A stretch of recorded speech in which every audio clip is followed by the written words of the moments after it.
Si yo tengo primera generación, segunda generación, tercera generación, e incluso lo que no vamos a usar nosotros, que es cuarta y quinta generación. Nosotros tenemos lo siguiente, ¿no? Que la primera generación tiene la mayor cobertura contra gram positivos.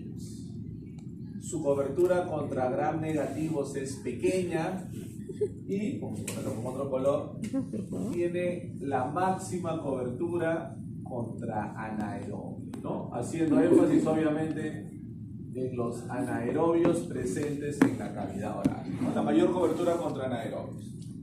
En la segunda generación eso se va invirtiendo un poco. Disminuye la cobertura contra gram positivos y comienza a mejorar la cobertura contra gram negativos. La segunda generación mantiene una moderada actividad contra anaerobios. En la tercera generación, que vamos a ver posteriormente, disminuye un poco más la acción contra gram positivos y aumenta más la actividad contra gram negativos. Y se mantiene solo una ligera actividad contra los anaerobios, ¿no? Una ligera actividad contra anaerobios. Hasta ahí llegamos nosotros y nos podemos dar cuenta de algo simple, ¿no? ¿Qué pasa entre la primera y la tercera generación? Está bastante frío el aire, ¿no? ¿Qué milagro que lo han puesto tan frío?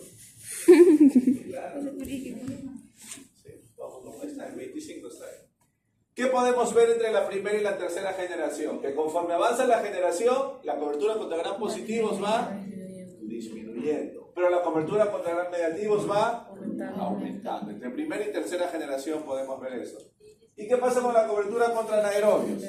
Entre primera y tercera generación va disminuyendo. Todas cubren anaerobios, pero los de primera generación lo hacen de forma excelente, los de segunda generación de manera moderada y los de tercera generación de forma leve, mínima, ligera actividad. Hasta ahí llegamos, como les decíamos, con lo nuestro, ¿no? Con lo nuestro. ¿Qué pasa en la cuarta y quinta generación por concepto, por cultura general, ¿no? La cuarta generación aumenta contra gram positivos, pero aumenta más contra gram negativos y sobre todo contra bacterias multiresistentes.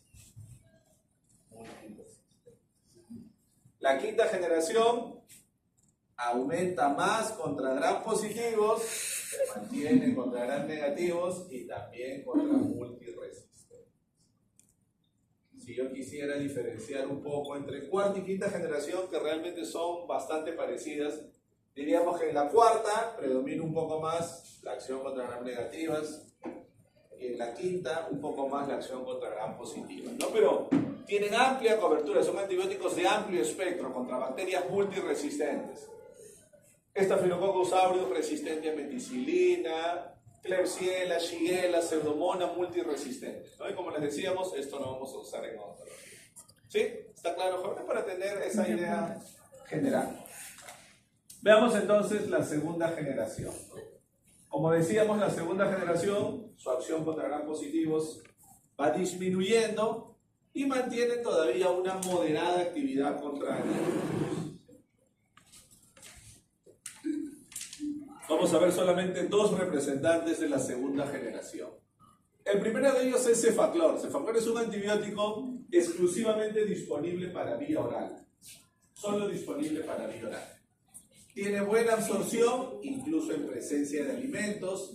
Cefaclor se absorbe más del 90% por vía oral y mantiene ese porcentaje de absorción incluso con el estómago lleno, ¿sí? Tiene buena actividad contra Haemophilus influenzae, incluso contra las cepas productoras de beta-lactamasa. El Haemophilus influenzae, jóvenes, es un microorganismo muy asociado con cuadros de faringoamigdalitis aguda, sinusitis bacteriana aguda, muy asociado con infecciones de vías respiratorias superiores, ¿no? Su vida media está aproximadamente en 0.7 horas y tampoco sufre reacciones de biotransformación, tampoco se biotransforma. Algo que vemos que se repite en muchas cefalosporinas, ¿no? Nombre comercial Ceclor. En nuestra especialidad vamos a usar 500 miligramos por vía oral cada 8 horas. Si es una infección leve, por 5 días. Si es una infección moderada, por 7 días, ¿no?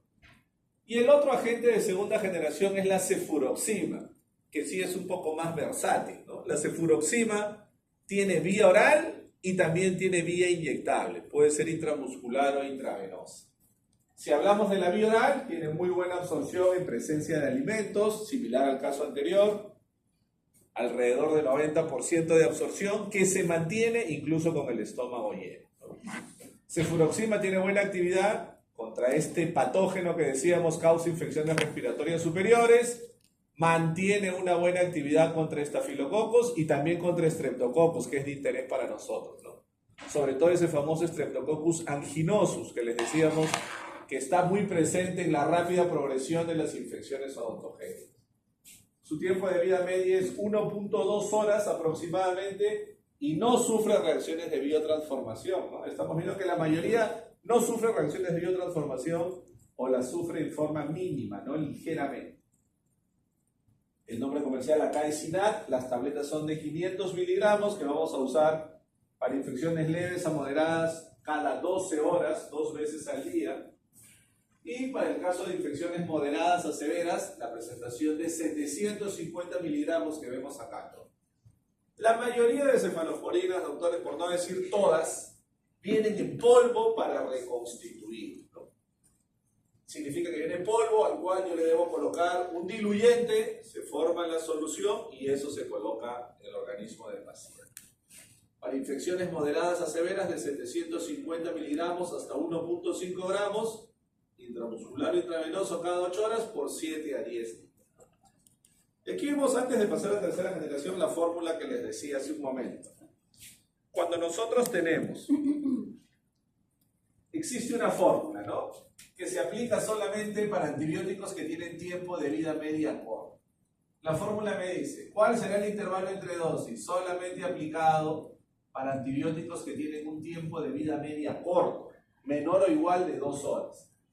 Y la fórmula me dice lo siguiente: el intervalo entre dosis será igual a 4 veces el tiempo de vida media más el efecto post-antibiótico, ¿sí? A ver, eso me dice la fórmula. El intervalo entre dosis, yo quiero saber si el antibiótico se va a usar cada 4, cada 6, cada 8, cada 12 horas. Solamente se aplica esta fórmula si el antibiótico tiene un tiempo de vida media máximo de 2 horas, de 2 horas o menos. La fórmula me dice 4 veces el tiempo de vida media más el efecto postantibiótico. ¿A qué nos suena, jóvenes, esta definición? Efecto postantibiótico. ¿A qué nos suena eso de efecto postantibiótico? ¿No? ¿A qué nos suena ese concepto? ¿Qué significará efecto postantibiótico?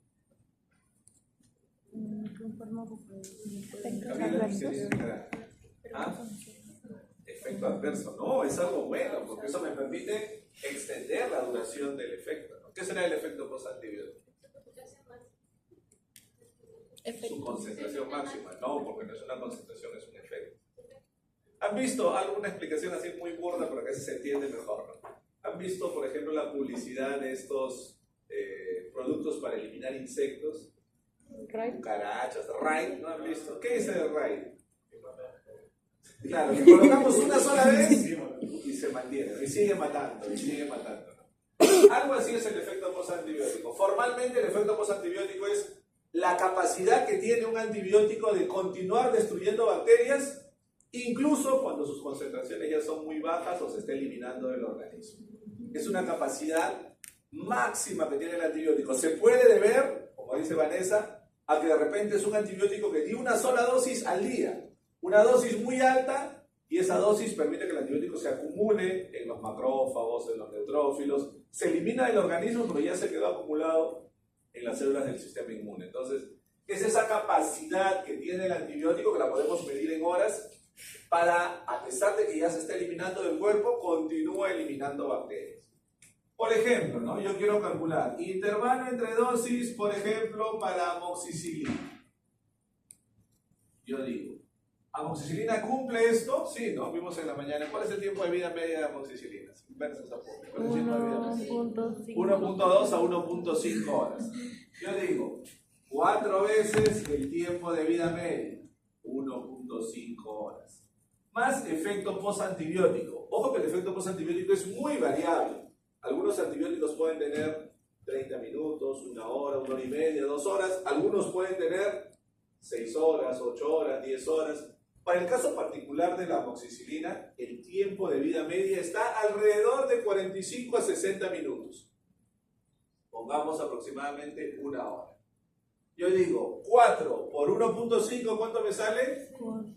6. Más 1, 7. Entonces, formalmente, siguiendo la fórmula, amoxicilina se debería administrar cada 7 horas. ¿Es práctico usar cada 7 horas? ¿Cómo le digamos al paciente? Vamos a tomar a las 6 de la mañana, luego le agregamos 7, ¿no? A la 1, luego a las 8 de la noche, luego te levantas a las 3 de la mañana a tomar, ¿no? A la hora elegida, a las 3 de la mañana, luego a las 10 de la mañana. No es práctico, ¿no? Por eso se prefiere usar cada 6 o cada 8 horas. Lo más cercano al valor que yo calculo, porque eso me permite que se mantengan siempre concentraciones altas. ¿Sí? ¿Se entiende? Por ejemplo, ¿por qué decíamos que son mejor las cefalosporinas? Yo quiero calcular esto para cefalexina. ¿Cuál es el tiempo de vida media de cefalexina, jóvenes? Acabamos de ver hace un momento en la teoría. Para cefalexina, el tiempo de vida media. ¿Cuál es el tiempo de vida media? ¿Se acuerdan? ¿Es igual o es ligeramente más corto que para amoxicilina? Más corto, 0.75. No es 1 hora. 4.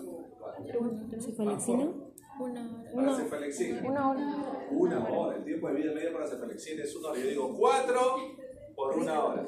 Pero cefalexina tiene esa propiedad, esa capacidad de penetrar mejor en los tejidos, de acumularse mejor en los neutrófilos, eosinófilos, macrófagos. Su tiempo de efecto postantibiótico es mucho más prolongado. Su efecto postantibiótico puede durar entre 3 a 4 horas. Yo le pongo 4 horas. Yo digo 4 por 1, 4. Más 4, 8. A pesar de que el tiempo de vida media es más corto, ¿en qué le gana cefalexina a amoxicilina? Que su efecto postantibiótico es más prolongado, que puede ser 3 o 4 horas. Incluso si le pongo el valor más pequeño, 3 horas, me daría 7. Igual, está en ese rango de 6 a 8 horas. ¿Se entiende, jóvenes? Sí, ¿se entiende? Entonces, por eso nos ayuda esta fórmula solamente para antibióticos que tienen tiempo de vida media corto, no menos de 2 horas. ¿Se entendió? ¿Sí? ¿Se entendió? Muy bien, vamos al último grupo que vamos a ver, que son las de tercera generación, donde ya no se cumple eso, ¿no? Por eso le explicamos antes de pasar este grupo. Aquí ya no se cumple eso porque son antibióticos que tienen tiempo de vida media muy largo, muy prolongado.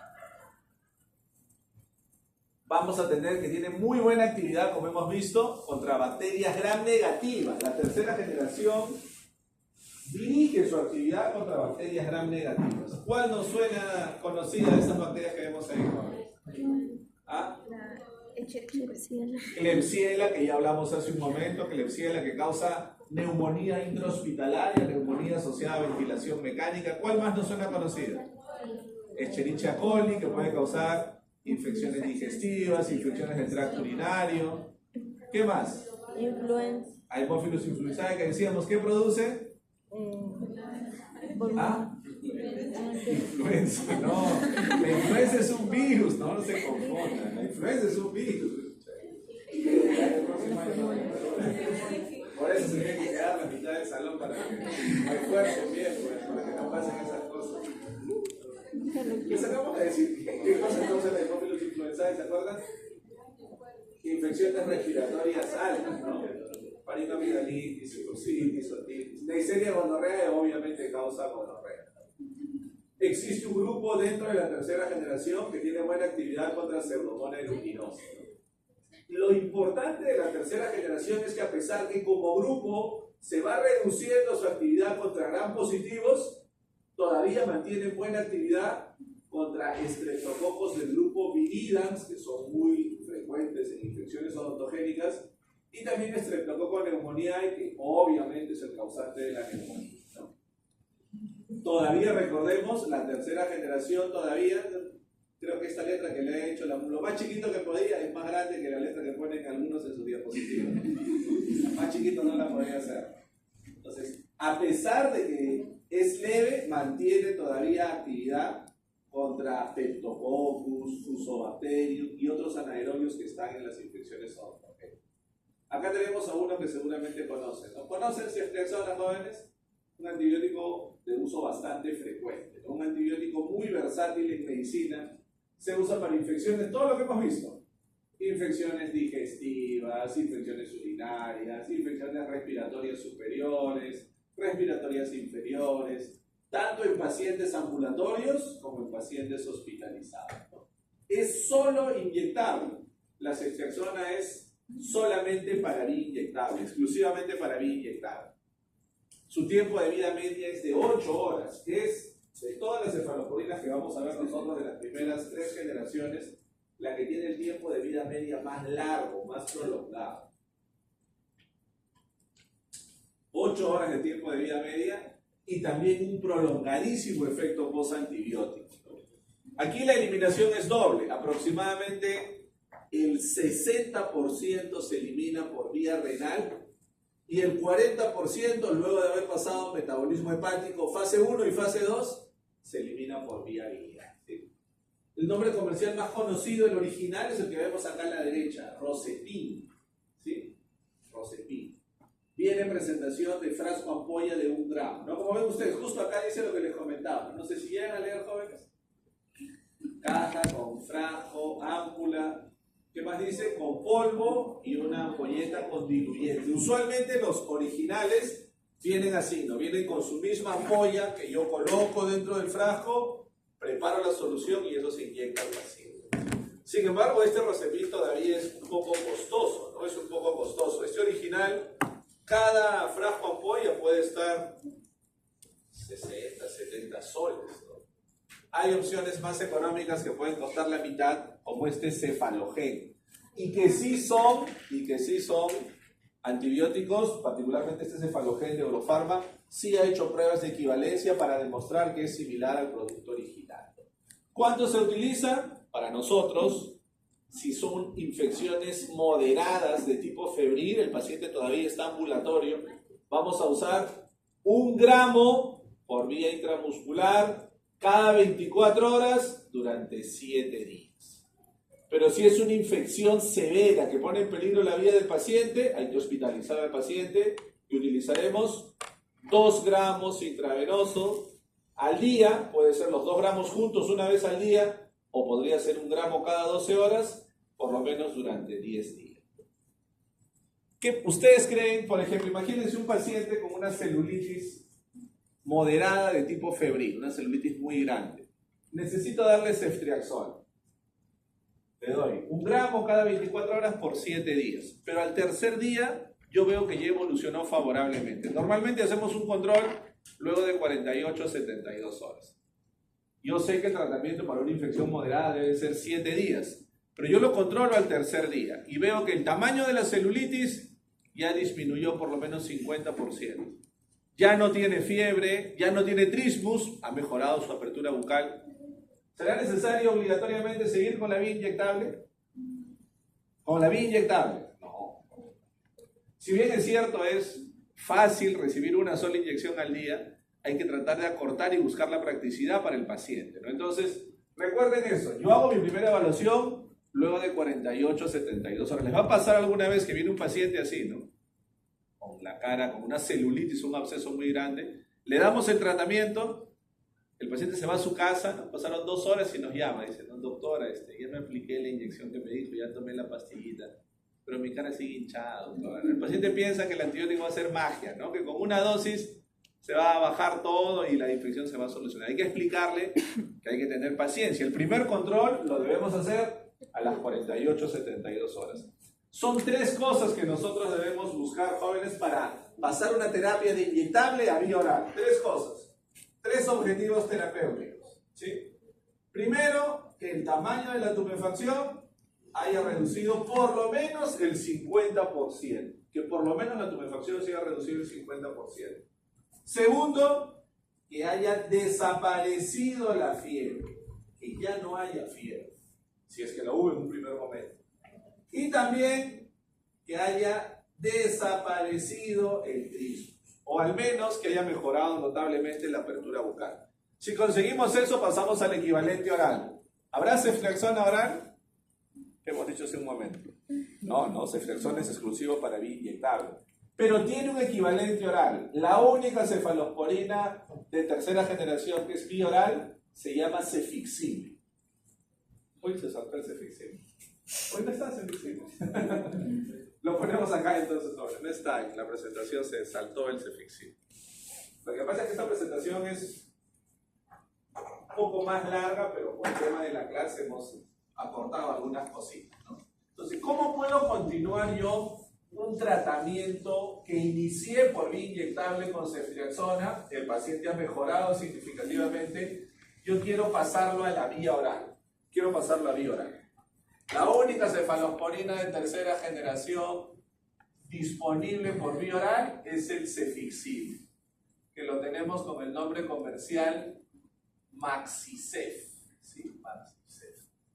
Viene en comprimidos de 400 miligramos e incluso también hay suspensión pediátrica de 200 miligramos en 5 mililitros.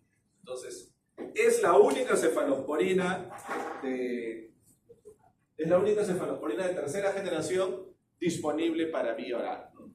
Tiempo de vida media largo, un efecto postantibiótico muy prolongado, permite utilizarla. ¿Cómo vamos a utilizar en un adulto? 400 miligramos por vía oral cada 24 horas por 5 o 7 días, ¿no? Lo suficiente para complementar el tratamiento que iniciamos intramuscular con ceftriaxona. ¿Se entiende, jóvenes? ¿Sí? Entonces, es el equivalente al inyectable ceftriaxona. Su equivalente oral es este cefixime. Muy bien. Ahora sí, ¿no? Continuamos. ¿Qué efectos adversos potenciales causan las cefalosporinas? Cuidado con las reacciones alérgicas porque, como hemos visto que las cefalosporinas y las penicilinas tienen en común el anillo betalactámico, las referencias me dicen que si mi paciente es alérgico a penicilinas, hay un 15 a 20% de posibilidad de que también sea alérgico a cefalosporinas. Y viceversa, si es alérgico a cefalosporinas, hay la posibilidad de que sea alérgico a penicilinas, por esa similitud en su estructura química.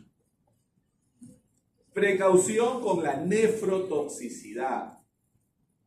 Las cefalosporinas son antibióticos que tienen un moderado potencial nefrotóxico.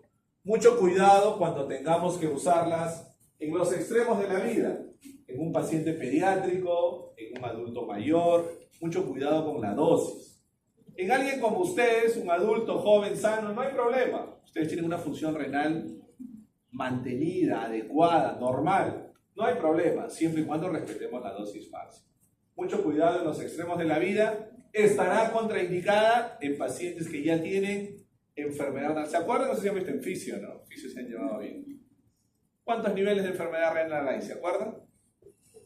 Hay 5 niveles de enfermedad renal. ¿Tienen seminario de fisiopatología de la enfermedad renal? Tienen cortito fisio, ¿no? Tienen solo creo que 2 horas de práctica nomás. ¿Una? Menos. No, creo que 1 de teoría, ¿no? Y 2 de práctica. Bueno, ya la enfermedad renal crónica tiene 5 niveles, ¿no? El último nivel, no, se enumeran así, 1, 2, 3, 4 y 5. El último nivel, el nivel 5, es cuando el paciente ya se hace diálisis. Solamente el nivel 1 y 2 son reversibles. Del 3 en adelante son irreversibles. Si mi paciente tiene enfermedad renal crónica nivel 3, 4 o 5, estará prohibido usar cefalosporinas. Si tiene nivel 1 o 2, lo podemos hacer ajustando la dosis. Efectos adversos raros, hipoprotrombinemia, poco frecuente, menos de 1% de pacientes, y reacciones tipo disulfiram, también poco frecuentes. ¿Saben, jóvenes, qué son las reacciones tipo disulfiram? ¿Alguien sabe? ¿Ni idea? Pueden buscar en Google ahorita, ¿no? Reacciones disulfiram son aquellas reacciones por las cuales algunos fármacos pueden intensificar los efectos de la ingesta alcohólica. Si mi paciente está tomando ciertos fármacos y consume conjuntamente alcohol, va a tener mayor efecto de la ingesta alcohólica, ¿no? Eso se llama reacciones disulfiram. Felizmente con las cefalosporinas son poco frecuentes y no con las que usamos nosotros, se presentan con las que se usan en otras especialidades médicas. Acá me dice, ¿entre qué penicilinas y cefalosporinas hay más riesgo de alergia cruzada? Sobre todo porque comparten esta cadena lateral R1. Comparten esta cadena lateral R1. ¿Cuáles de estas cefalosporinas hemos visto ahora, jóvenes? ¿Cuáles se identifican? ¿Cuál? ¿Cuál identificamos acá? Cefalexin. Por ejemplo, cefalexina de primera generación. ¿Qué más identificamos? Cefadroxil. Cefadroxilo de primera generación, también cefaclor de segunda generación, ¿no? Entonces, vemos que la mayor posibilidad de riesgo de alergia cruzada es entre las aminopenicilinas, que nosotros vamos a usar más, amoxicilina o ampicilina, precisamente con las de primera o segunda generación, ¿no? O segunda generación. Precisamente en ese rango más cuidado debemos tener. Si mi paciente es alérgico a amoxicilina o ampicilina, hay un alto porcentaje de posibilidad que sea alérgico a las de primera generación. Cefalexina, cefradina, cefatricina, cefadroxil, lo que hemos visto ahora, y también alto potencial de alergia con la segunda generación. Cefaclor, cefprozil, entre otros. Finalmente, jóvenes, las cefalosporinas no solamente se utilizan para el tratamiento, que lo vamos a ver ahora, de infecciones, no solo para el tratamiento de infecciones, sino también se pueden usar para prevenir infecciones. Cuando no hay una infección presente, pero por la magnitud de la cirugía que voy a hacer una cirugía muy compleja, o de repente voy a hacer una cirugía simple, pero mi paciente tiene una enfermedad sistémica que lo predispone a infección, yo puedo hacer profilaxis antibiótica. Uno de los esquemas de profilaxis antibiótica me dice ceftriaxona 1 gramo por vía intramuscular o intravenosa 30 minutos antes de realizar el procedimiento. Ese es otro esquema. Ya no hablamos de tratar una infección existente, sino de prevenir, de evitar que se presente una infección. ¿Cómo se hace profilaxis antibiótica? Una sola dosis de antibiótico antes de iniciar la cirugía. ¿Sí? Eso lo vamos a ver ahora en su seminario. Muy bien, ahora sí, jóvenes, continuamos con su seminario.